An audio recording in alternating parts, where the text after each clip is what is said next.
Hello friends, देव classes में आपका फिर से स्वागत है। आज हम आए हैं सीटेट का एक बहुत ही महत्वपूर्ण विषय लेकर, जिसका नाम है पर्यावरण अध्ययन। और ये पर्यावरण अध्ययन का पार्ट 1 है। इसके कुल टोटल 10 पार्ट आएंगे, तो आप लोग ध्यान लगा कि इसे पढ़ें। और जो हमारा लास्ट पार्ट आएगा, जो हम 9 पार्ट तक जो पढ़ाएंगे पर्यावरण अध्ययन में, लास्ट पार्ट में उससे रिलेटेड जितने इंपॉर्टेंट क्वेश्चन हैं जो हमारे सीटेट एग्जाम में पूछे जा सकते हैं, उन सारे क्वेश्चन को डिस्क्राइब किया जाएगा लास्ट पार्ट में। और आपके जो भी क्वेश्चन होंगे आप कमेंट करके मुझसे पूछ सकते हैं, और जो भी आपको प्रॉब्लम आ रही है वो आप हमसे यहाँ से कमेंट करके पूछ सकते हैं, उसका आपको जवाब दिए जाएंगे। तो आइए पर्यावरण अध्ययन के बारे में हम लोग पढ़ना चालू करते हैं। तो लास्ट पार्ट तक आप इसका नोट्स बनाते जाइए, तो आपके लिए ज़्यादा बेटर होगा। आइए पढ़ना चालू करते हैं। पर्यावरण, जो पर्यावरण शब्द की उत्पत्ति फ्रेंच शब्द एनवियोर से हुई है। ये कौन सा पर्यावरण, कौन सा शब्द है? फ्रेंच शब्द है। ठीक है, अब आगे देखेंगे हम लोग। किसी भी जीवित प्राणी के चारों ओर पाए जाने वाले स्थान, वस्तुएं एवं प्रकृति को पर्यावरण कहते हैं।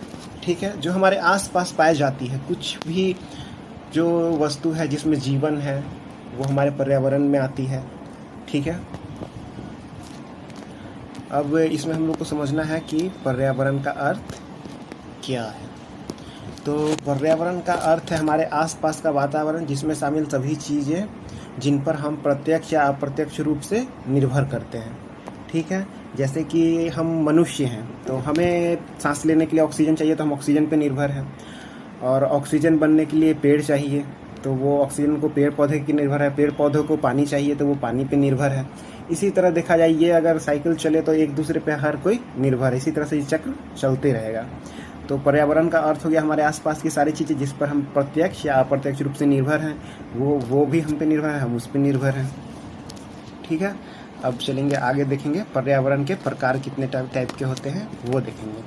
तो पर्यावरण के 2 प्रकार होते हैं, जैविक और अजैविक। ठीक है, पर्यावरण के कितने प्रकार होते हैं? 2 प्रकार होते हैं, जैविक और अजैविक। अब आइए जैविक को समझ लेते हैं।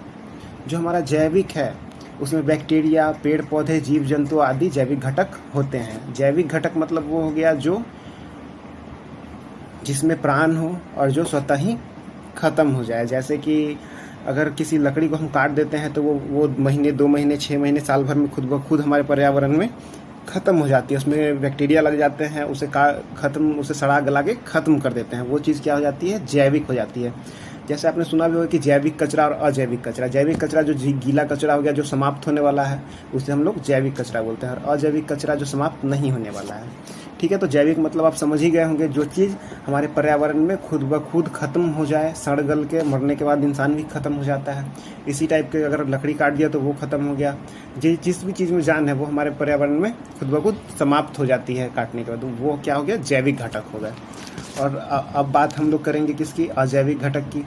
तो अजैविक जो होती है वो हमारे पर्यावरण में खुद ब खुद खत्म नहीं होती। जैसे भूमि, जल, वायु, चट्टान, पठार इत्यादि जैविक घटक, अजैविक घटक है। अजैविक घटक में हमारा क्या आता है? प्लास्टिक भी अजैविक घटक में आता है। और जो चीज़ खत्म नहीं होने वाली है, जैसे लोहा है, उसमें जंग लगेगा, वो भी खत्म हो जाएगा। लेकिन जो प्लास्टिक है वो खत्म नहीं होने वाली है, तो वो अजैविक घटक हो गई। पहाड़ हो गए, जल हो गया। ठीक है, ये सब क्या हो गया? अजैविक घटक। जैसे वायु हो गई, जब तक उसे हम लोग खत्म नहीं करते हैं वो खत्म नहीं होती है। लेकिन जो जैविक घटक है वो खुद ब खुद खत्म, एक निश्चित समय के बाद वो खुद ब खुद खत्म हो जाता है। और अजैविक घटक है वो निश्चित समय के बाद भी खुद ब खुद खत्म नहीं होता है। ठीक है, जैविक और अजैविक हम लोगों ने समझ लिया कि जैविक है जो हमारे पर्यावरण में खुद ब खुद समाप्त हो जाता है, और अजैविक है वो हमारे पर्यावरण में खुद ब खुद समाप्त नहीं होता है। अब चलिए आगे आते हैं। आगे देखेंगे स्थल मंडल, लिथोस्फीयर, जिस पे हम लोग रहते हैं। कौन से अति पे हम लोग रहते हैं? हम लोग रहते हैं लिथोस्फीयर में, यानी कि स्थल मंडल। हम लोग स्थल पे रहते हैं जिसे लिथोस्फीयर कहा जाता है, जो कि हमारे वायुमंडल की सबसे निचली परत है। स्थल मंडल वह क्षेत्र है जहाँ पर्यावरण है। हमारा जो लिथोस्फीयर स्थल मंडल है, पर्यावरण सिर्फ यहीं पाया जाता है। इसके ऊपर जितने मंडल आते जाते हैं, आयन मंडल हो गया, जो भी इसके ऊपर मंडल आते हैं, वहाँ पे हमारा पर्यावरण मौजूद नहीं है। वहाँ गैसें हैं लेकिन पर्यावरण नहीं है, वहाँ पे जीवित वस्तु मौजूद नहीं है। ठीक है, इसमें स्थल मंडल में हमारा क्या क्या आते हैं वो देख लेंगे। वन, कृषि, भूमि, घास स्थल, नदी, मैदान इत्यादि ये स्थल मंडल में ही आते हैं। यहीं पे हमारे सारे क्रियाकलाप होते हैं। यहाँ पे जल है, भूमि है, यहाँ पे हम खेती कर सकते हैं, अनाज उगा सकते हैं, यहाँ पे मनुष्य रहते हैं। यहाँ पे हर तरह की क्रियाकलाप की जाती है जो कि हमारे पर्यावरण को परिभाषा को परिभाषित करती है। तो इस पार्ट में इतना ही। अब अगले पार्ट में हमारे साथ बने रहिए, पार्ट 2 में, जिसमें हम आपको बताएंगे कि पहाड़ों के कितने प्रकार होते हैं। पहाड़ों के 3 प्रकार होते हैं। वो सारे प्रकार आपको आने वाले अगले हमारे वीडियो में बताए जाएंगे पार्ट 2 में।